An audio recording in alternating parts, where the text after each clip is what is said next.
I'm Cape Joel, and this is Comic Smack, your weekly, daily, all the time, anytime comic show where I give you your fix of everything you need to know from the world of comic books and superheroes. And on today's show, we're taking a closer look at all new X-Men issue number 11.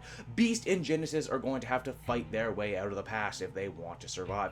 Will they make it? Well, let's hop on in together and find out, shall we?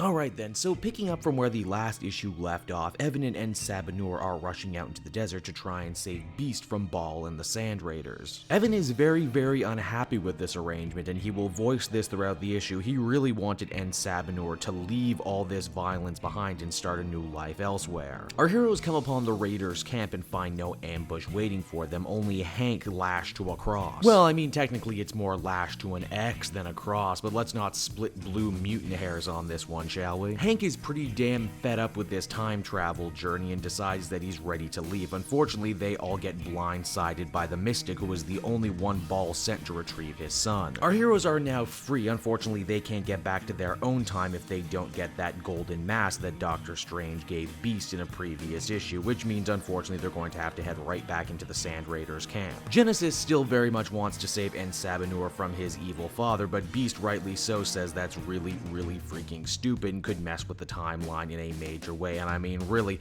young Beast has a lot of good reason to not mess with the timeline, considering how much his older self messed with the timeline. Of course, then there's the giant mutant elephant in the room, and that is that if Genesis does manage to save Sabanur from becoming the evil Apocalypse, that means the X-Men will lose one of their most evil villains, and also he, a clone of Apocalypse, will, never exist and never be created in the first place. So more or less, Evan is trying to commit some sort of weird time-traveling suicide. When the two X-Men reach the camp, they decide to split up to cover more ground. How very Scooby-Doo of them. Evan takes on Baal, and even though Baal is just a regular human, he kicks the ass of this kid with amazing superpowers. You think Beast is going to get in another fight with the Mystic, but this actual, real, honest-to-goodness follower of Apocalypse says that he's going to let Beast go and return to his own time. In exchange, though, all he wants is a story from the future. We never get to hear what that story is, because in the next panel, Beast comes running out with the mask, grabs Evan, and together they all return to their own time. Now, you would think this would be the time for high fives and kumbayas, only you would be totally wrong, because Evan decides to be a sour little stick in the mud. Oh god, Beast, why did you stop me from doing that?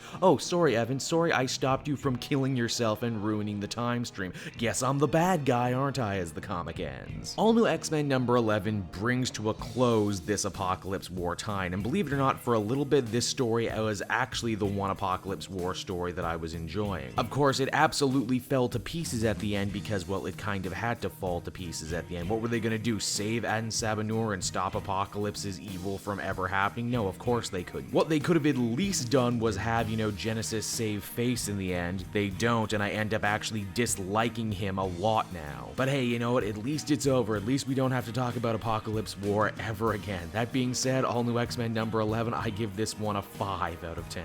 Hey everyone, thanks so much for watching my newest video. I hope you enjoyed it, and while you're here, why not check out another video I have on offer, or maybe if you're feeling in a supportive mood, you want to like or subscribe. And if you want to support the creation of more videos just like this one, then please by all means check out the Cape Joel Patreon. A little bit goes a very long way, and I will see you all next time.